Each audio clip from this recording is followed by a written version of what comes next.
This talk is related to my new book, The Problem with Socialism, and the idea for this book came from, some of you might be familiar. There have been opinion polls. There was a Pew Foundation poll that said 69% of voters under 30 said they could vote for a socialist for president in the United States, and there was a YouGov.com poll of millennials, that is, people born between 1982 and 2004, 43% of them said they preferred socialism over capitalism.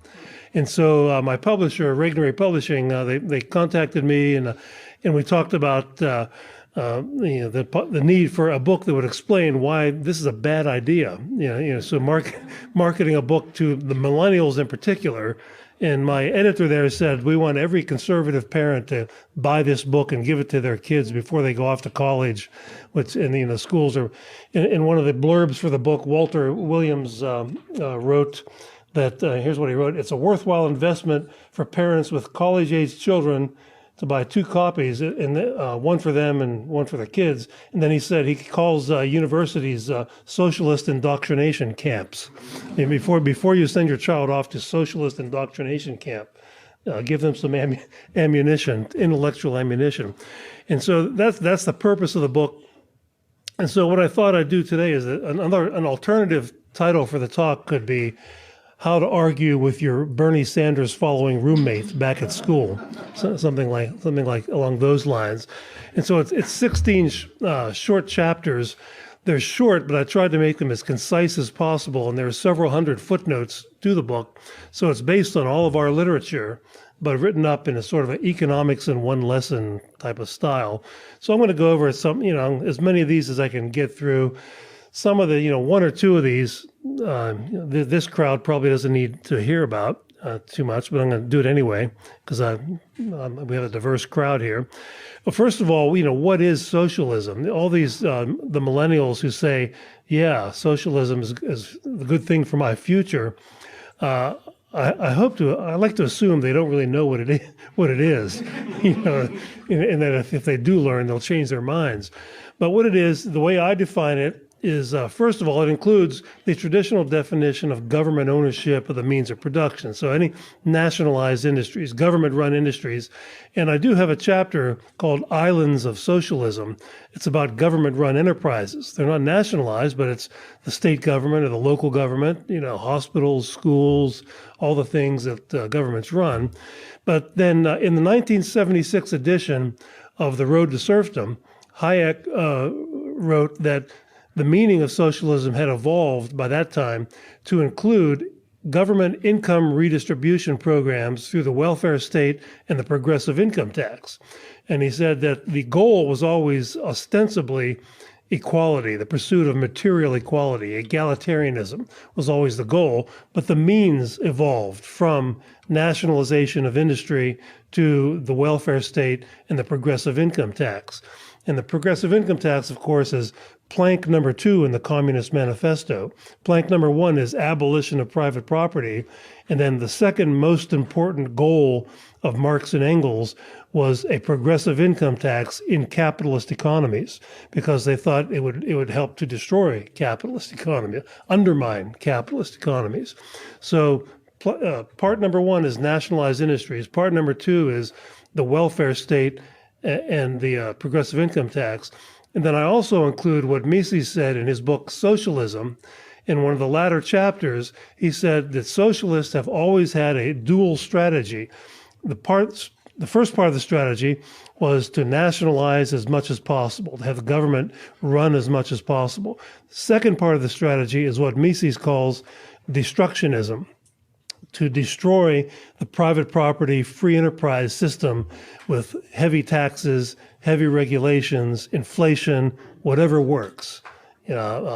Taking over the educational system and brainwashing the kids with the virtues of socialism and the evils of markets, whatever works, destructionism. And so with that definition, it's not the old early 20th century definition of government ownership of the means of production. It's much broader. So I have 16 chapters in the book, 16 short. It covers a lot of ground. If you look up the website of Democratic Socialists of America, for example, they highlight a super minimum wage as one of their top objectives. And so that's not government ownership of the means of production, but it's a government mandated $15 an hour minimum wage. And so, I take it from the horse's mouth, in other words, by looking up what the socialists of our day are saying they want. And just last night, Hillary Clinton looked at Bernie Sanders and said, "Your cause is our cause," to Bernie. And so I guess you could look at the Democratic Party platform and a lot of the Republican platform as being socialism or socialistic as far as that goes. So that's what it is. Point number 2 I wrote down here, I probably don't need to explain this to this group, that socialism will destroy your economic future. And so I write a little bit about the history of the Soviet Union, for example. Our friend Yuri Maltsev, who has taught at Mises University in the past, was an advisor to Mikhail Gorbachev, who defected from the Soviet Union. And when he defected, he ends up, it's a very interesting story. I don't have time here to tell Yuri's story, but he ends up in the office of Dick Cheney, who was the defense secretary at the time. And he told Cheney that the Soviet economy was no more than 5% of the U.S. economy. And Yuri's story is that, well, Cheney says, well, our CIA says it's more like 50%. And Yuri was insistent, no, 5%. And he was right. And so the country with the largest natural resource base on the planet it really had no economy. It's 5% of our economy at most, and it never produced a single product marketable on international markets, with the exception of possibly of caviar, but that comes from a fish and not a factory. And so it'll certainly ruin your economic future. And I also talk about, when India gained its independence, they adopted a sort of a Soviet-style 5-year economic plans, and India became synonymous with third world poverty. But India was once one of the wealthiest countries on earth, a long time ago, but when they had more economic freedom. They've made improvements since those days, but it was a terrible disaster that they went in that direction. Africa did the same thing. After colonization ended, all these African countries adopted socialism of one form or another in central planning. And if you're interested in that particular topic, one of the authors that I cite is George Ayite, who's written many books on this. Last I was in touch with George, he was teaching at American University in Washington, D.C., and he's from Ghana, but he's been in the U.S. for many years. So if you're interested in that, you can read George. And he's written books on how Africans had a culture of entrepreneurship and individualism, before colonialism. And instead of going back to that culture, their governments embraced socialism and central planning, and the rest is history. And so if you want to destroy your economic future, there's no shortage of examples. Argentina did the same thing. The latest example would be Venezuela, which I'll talk about in a minute. Point number 3 is you cannot fix socialism.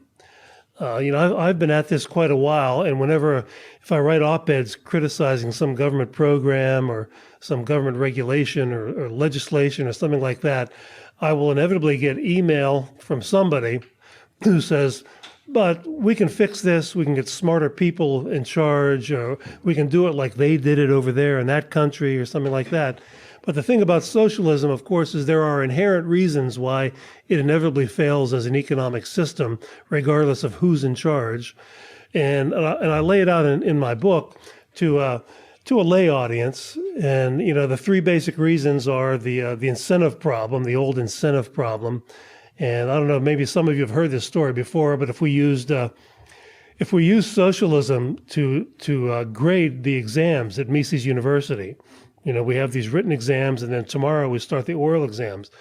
What we would do was that we would tell the faculty, when we do the oral exams tomorrow, give each student a number of points, maybe from 1 to 10. If you're an A+ student, you get 10 during our interview with you, okay? And then we'll add up all the points, divide by the number of students, and give every student a marginal fail. or something of the same grade, or marginal pass, some sort of mediocre same grade. That would be using socialism. That's the incentive system.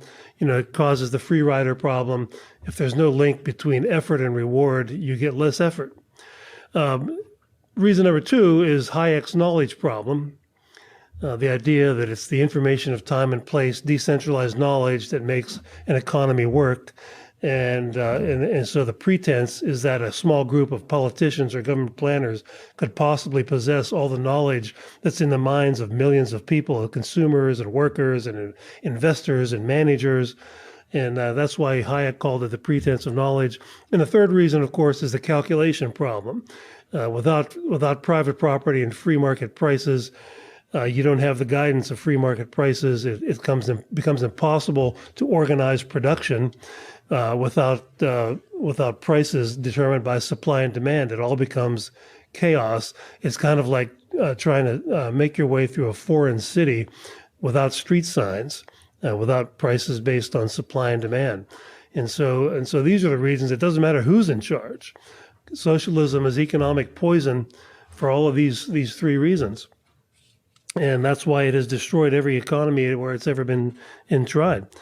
Point number four is the myth of democratic socialism.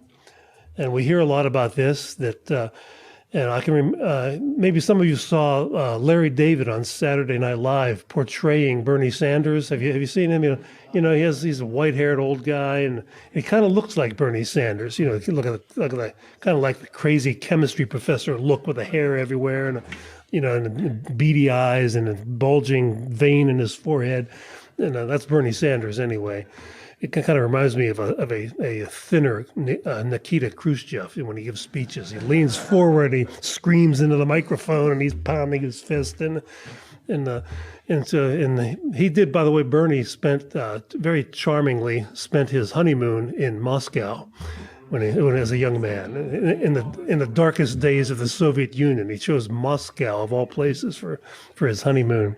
His wife must be a real sweetie to have stuck with him for all these years after he took her to Moscow in the 1960s. But democratic socialism. Look at Venezuela today. They adopted democratic socialism. Well, my story about Saturday Night Live is Sanders one day saying there's a huge difference between socialism and democratic socialism, and the comedian said, "Oh, huge spelled with a Y, is it?" So yeah, huge. He was like that, but there is no difference. Socialism is socialism. Obamacare is a form of socialized medicine. It doesn't matter if it was imposed on Americans by a dictator or by democracy. It's still the same thing, and it's still going to be just as chaotic and disruptive. Doesn't matter how it's imposed. Socialism is basically the forceful imposition of a government plan or set of plans on society that replaces individual plans for their own lives and for their own careers.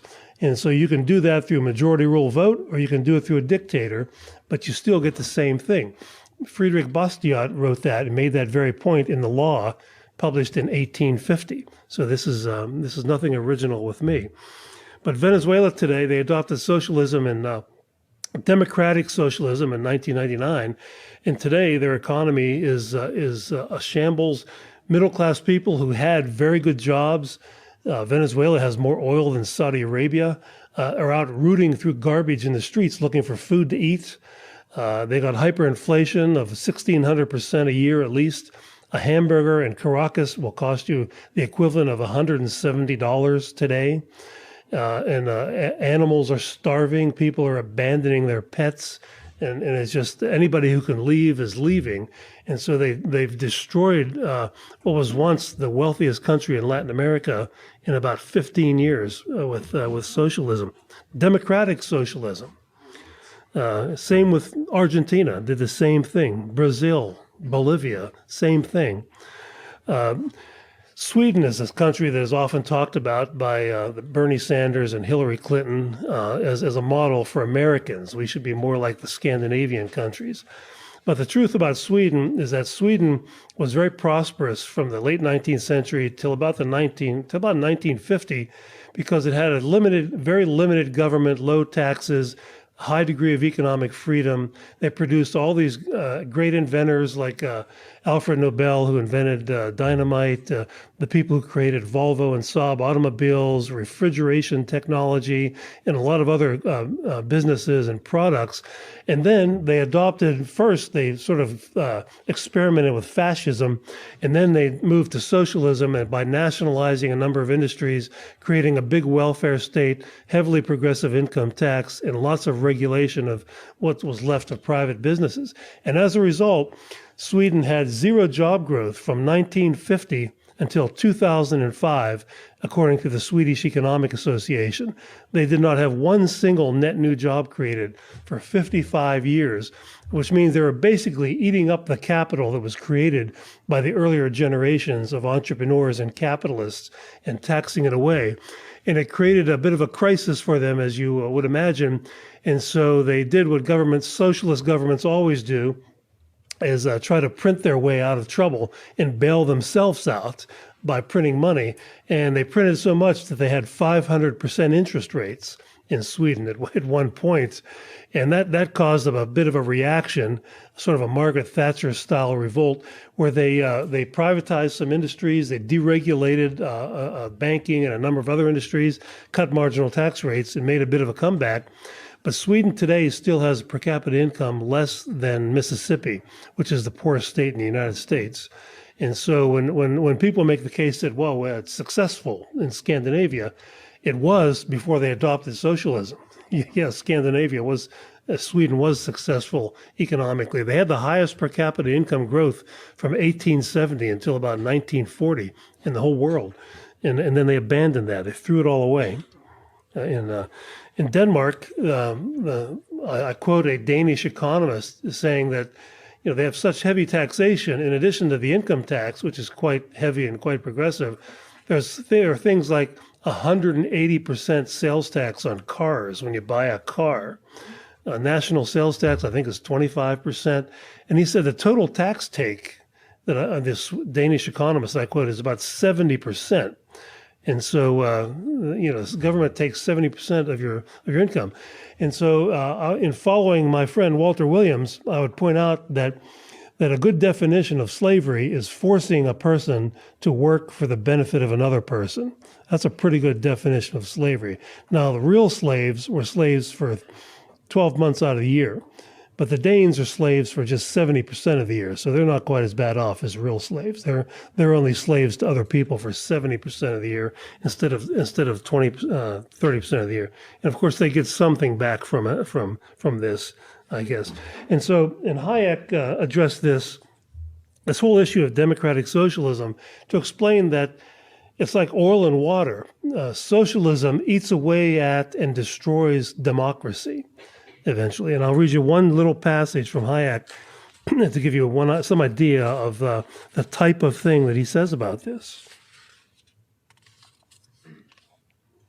He said, the democratic statesman who sets out to plan economic life, socialism, will soon be confronted with the alternative of either assuming dictatorial powers or abandoning his plans and admitting failure.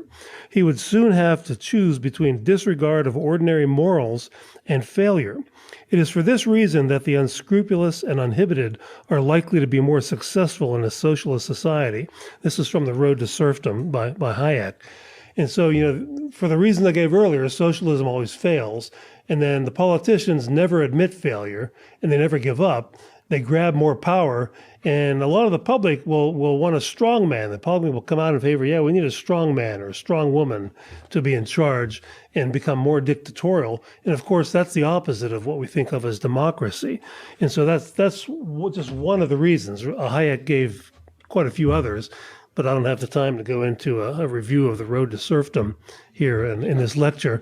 But that's just one part of his logic of how socialism is actually destructive of democracy. It's not compatible. Point number 5 I would make is it's false. It's false that socialism produces equality, and I deny that it's even a moral objective. I think it's an immoral objective. I have a chapter entitled Egalitarianism versus Human Nature. And of course, we're all different. We're all made different. We all have different interests and degrees of intelligence and strength and biological characteristics and so forth. So when a government devotes itself to the pursuit of forceful equality, it becomes more and more totalitarian, because that's the only way you can get it.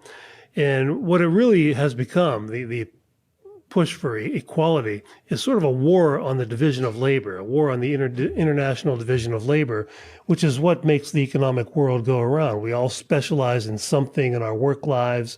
We make money doing that, and then we trade with other people who specialize in other things. If we didn't do that, it's what keeps human civilization together, as Mises wrote in Human Action, the international division of labor. So the socialists, like Marx and Engels, knew what they were doing when they attacked the division of labor in the name of equality, which always sounds so nice, equality. They knew they were destroying the heart of the capitalist system that keeps human civilization together, the international division of labor. Okay, and so that's why they went after it. And I quote more than just economists in this chapter. For example, I quote H.L. Mencken in one page. And since I have an opportunity to quote H.L. Mencken, and not all of you are familiar with H.L. Mencken, so I'll introduce you to something.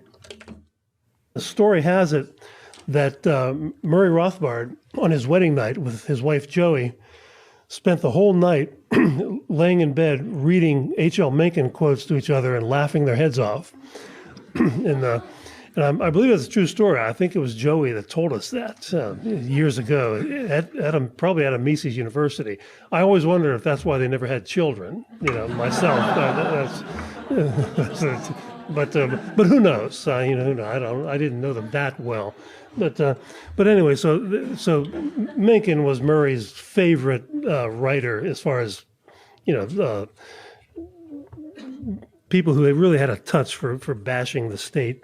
And here's one of the things he said, the great Mencken, about this topic of equality and egalitarianism. He said, all government in its essence is a conspiracy against the superior man. Its one permanent object is to oppress him and cripple him. If it be aristocratic in organization, then it seeks to protect the man who is superior only in law against the man who is superior in fact. If it be democratic, then it seeks to protect the man who is inferior in every way against both. One of the primary functions is to regiment men by force, to make them as much alike as possible and as dependent upon one another as possible, to search out and combat originality among men. All it can see in an original idea is potential change, and hence an invasion of its prerogatives, that is, invasion of government's prerogatives. The most dangerous man to any government is the man who is able to think things out for himself without regard to the prevailing superstitions and taboos, end quote. That's what political correctness is all about, isn't it? To censor all these criticisms of the superstitions and taboos that we're all supposed to believe in at the hands of the state.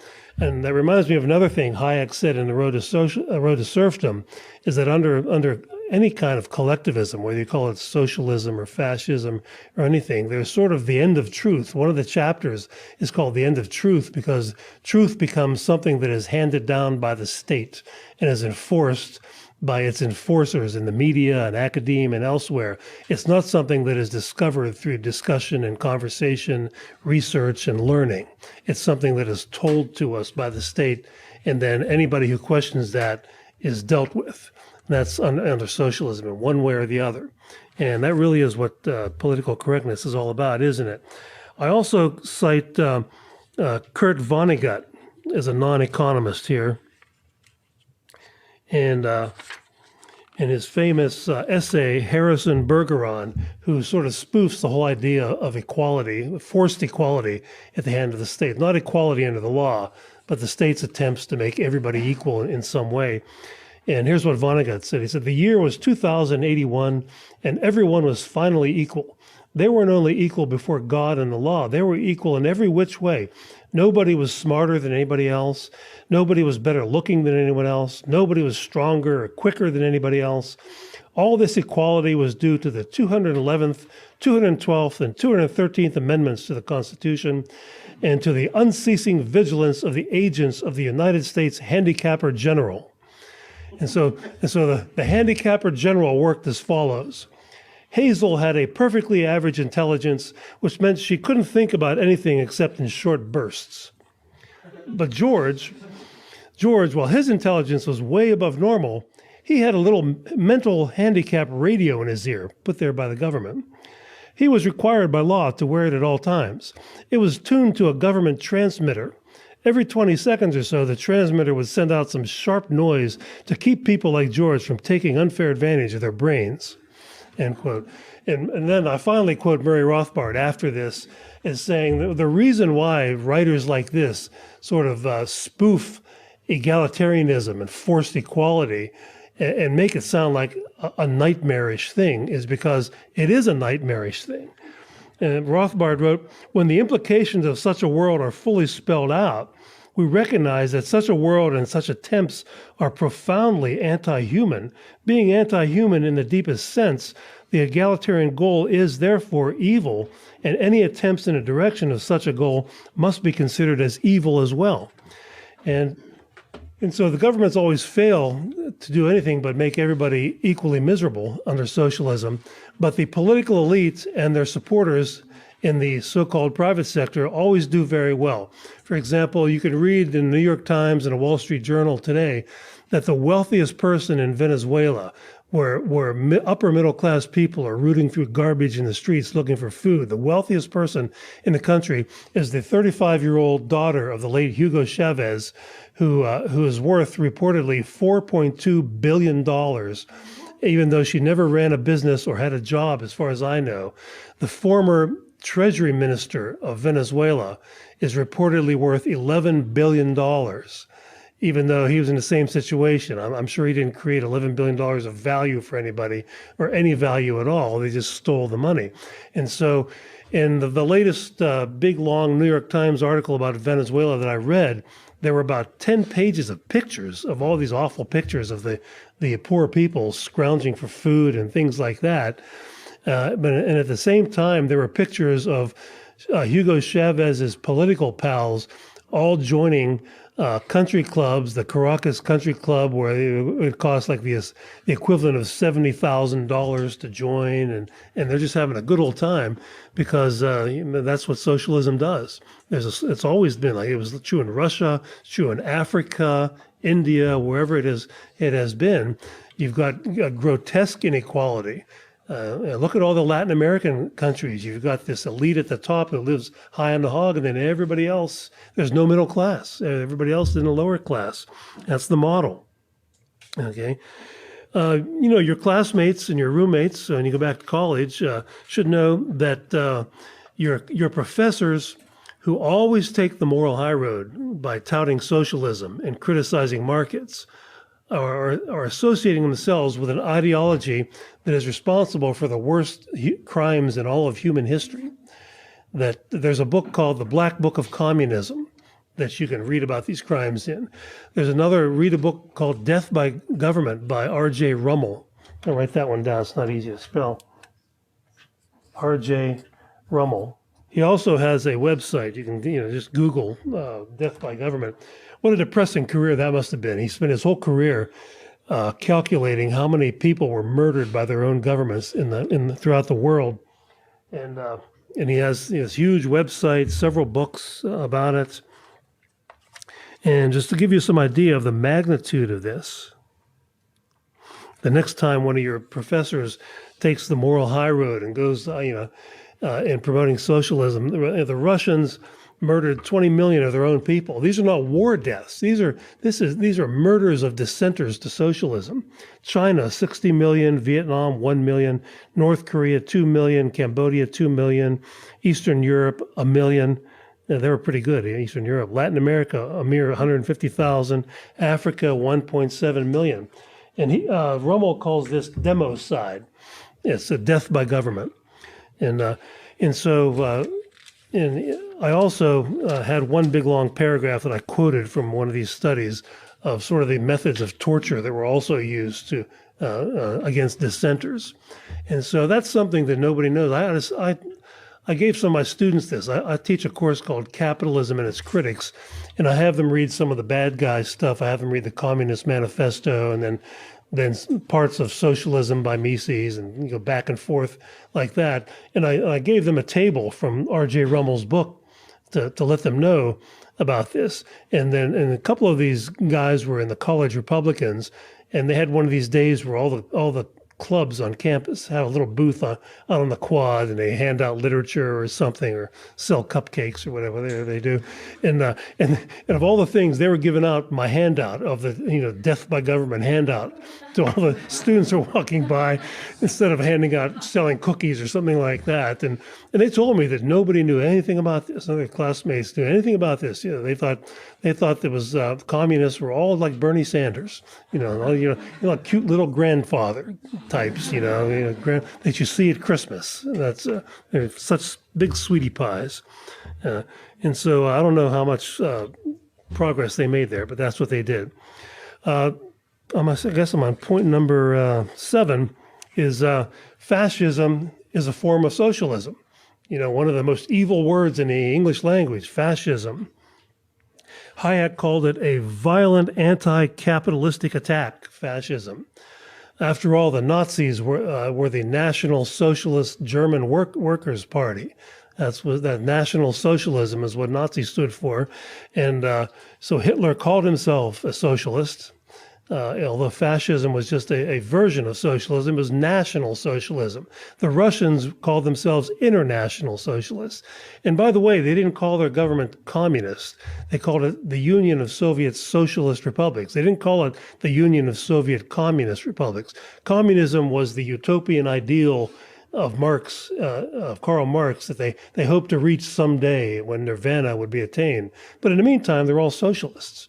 And when the Soviet Union finally imploded, Mikhail Gorbachev was going to Lithuania and Estonia and all these, the possessions of the Soviet Union, and he was telling them, go ahead and do whatever you want as long as it's consistent with socialism. He didn't say consistent with communism. He said socialism. So they always considered themselves socialists, not communists. We call them communists in this country. And the fascists all came from communism. For example, I quote Mussolini here.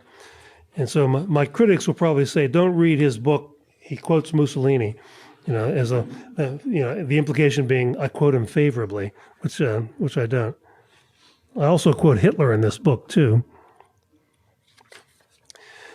Here's something, just one short quote from Mussolini in his book, Fascism, Doctrine and Institutions. I read his autobiography, by the way, and Mussolini was once he had a PhD in philosophy, political philosophy, and he wrote an autobiography, and it's kind of like if you gave a class of third graders the assignment to write an autobiography and put a title on it. The title he chose is My Autobiography by Benito Mussolini. It's, how imaginative, PhD in political philosophy and my autobiography. So, but this book of fascism, the fascists knew who the enemy was. The enemy was classical liberalism. That was the enemy. It was Adam Smith, John Locke, all the early 20th century libertarians in political philosophy and economics. Here's what he said: the fascist conception of life stresses the importance of the state and accepts the individual only insofar as his interests coincide with the state. It is opposed to classical liberalism, he literally said that, which denied the state in the name of the individual. Okay, so he opposed, in particular, I have another long quote in there from one of Mussolini's theorists, fascist theorists, who goes on and on denigrating what he called English liberalism. English liberalism, what is that?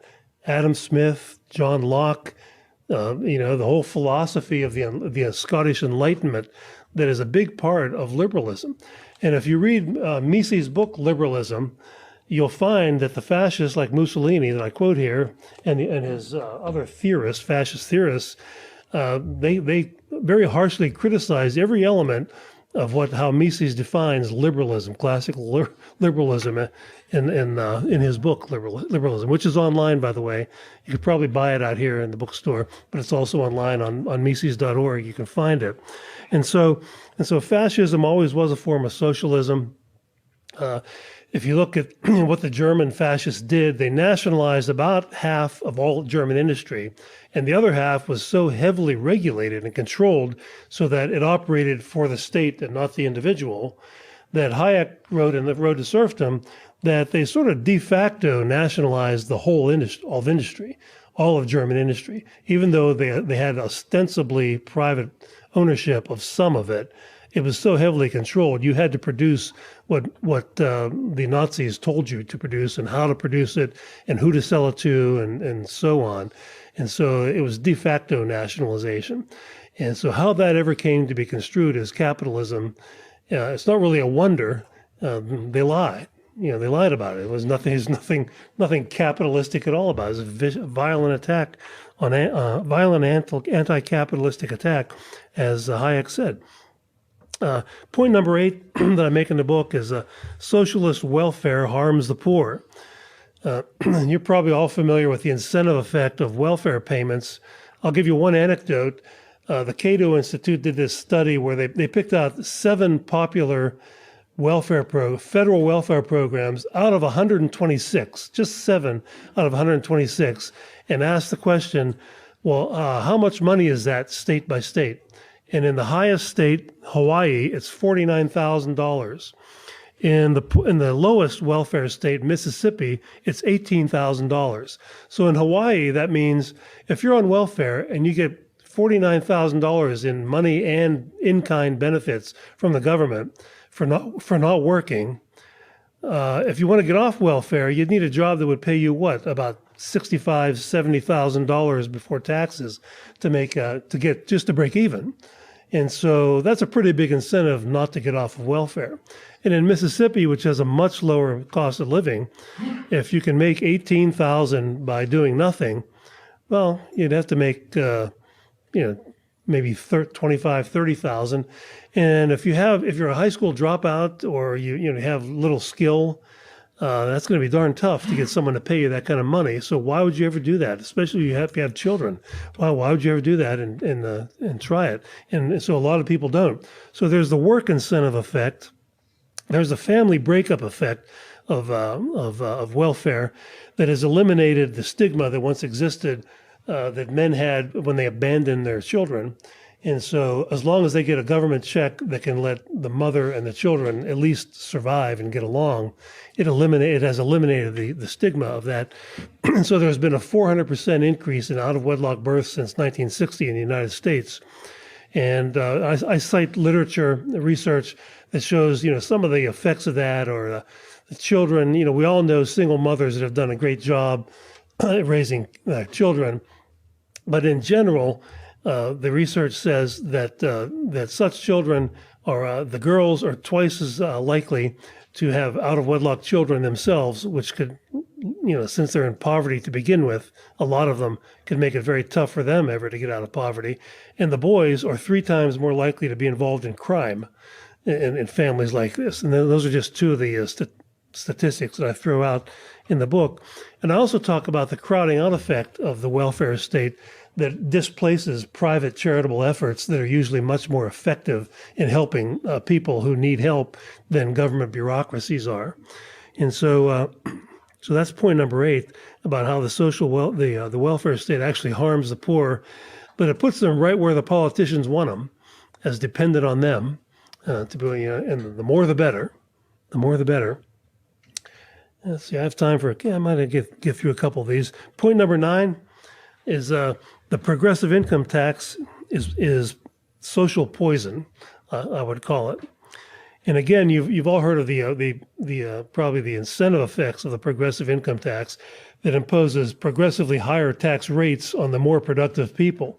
So the idea is to tax the more productive people in society who therefore earn higher income at a higher rate, and then use the money to subsidize less productive or unproductive people. And we're not talking about disabled people here. We're talking about able-bodied, less productive people, and that's called tax fairness. That's called tax fairness. Take robbing people who work hard and so forth. So we have the phenomenon of the entrepreneur who goes broke 3 or 4 times trying to become a successful business person and finally hits upon a good product that it succeeds, and he makes a lot of money. And so what do we want to do with him? We want to tax his pants off. We want to put him in the 70% marginal tax bracket if we could someday. And so, or the novelist who writes 3, 4, 5 novels and makes no money, and finally writes a Tom Clancy novel. Okay, let's tax the daylights out of that person. And I will never forget years ago when I was at George Mason, we had a guest lecturer from Sweden. And I'll never forget this female novelist from Sweden who we were told was one of the most better known novelists in Sweden at the time. And she had just moved to the United States. And one of the faculty members there knew her somehow and brought her to the economics department to give a talk. And her talk was that the main reason she was moving to the United States is that she finally succeeded. You know, she struggled for years and didn't sell many. And finally, she had a couple of novels that were big sellers. And her tax rate was 110%. So if she made $100,000 on a novel, she owed $110,000 in tax. And that's why she was living in Fairfax, Virginia at the time. We don't have anything like that in this country. But that's sort of the end game of where progressive income taxation takes you. But the most insidious part of the income tax in general, I quote Frank Chodorow, who wrote this great book, The Income Tax, Root of All Evil, which is for sale out here. It's also online, Chodorow, that when we adopted the income tax, the government basically said, we now own all of your income. They nationalize income, and we will tell you how much of your income you can keep by setting the tax rate. So the income was nationalized, and the federal government got a gigantic new source of income. You know, there was no income tax in the original Constitution. And so what did that do? That led to a tremendous centralization of power, because now the government had all this income. Chodorow writes, for example, during the Civil War, there was a lot of soldiers in the U.S. Army went AWOL or just left the army, but Lincoln did not have the resources to hunt them down. But Chodorow writes, but after the income tax, the U.S. government does have the resources to hunt down, people who leave the army and things like that. They also have the resources to bribe a lot of people, giving them government grants and threatening the withdrawal of the grants if they don't behave in the way the government wants them to behave. And that includes the state and local governments. And so Chodorow sees the income tax as something that was sort of the final nail in the coffin of American federalism or states' rights, and that it created this tremendous centralization of power in the central government. And centralized power is always the enemy of freedom. So I look at the income tax, the progressive income tax, much more broadly than just sort of the minor economic work incentive effect at the income tax. Okay, I had one more thing here, but I think I'm going to quit at that point because I'm going to raffle off a couple of books by asking whoever's the first to answer the question. I will give a free book. And it's kind of like on Jeopardy, so you have to have your hand ready to go up real fast and answer the first question. I mean, you may or not know these. I don't know what I'll ask here. Let's see, what year was The Road to Serfdom published? I think you had your hand up. 1944. Right, you get a book. Okay. Okay.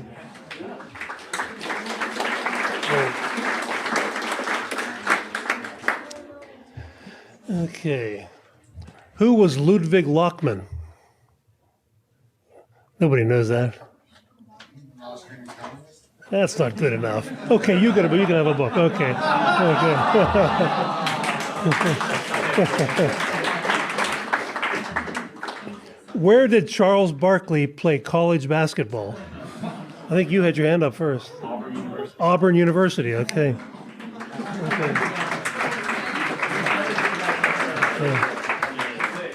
Okay, well, that's it for now. That's my last book I'm going to give away. You have to buy them if you want one. And then we're all finished.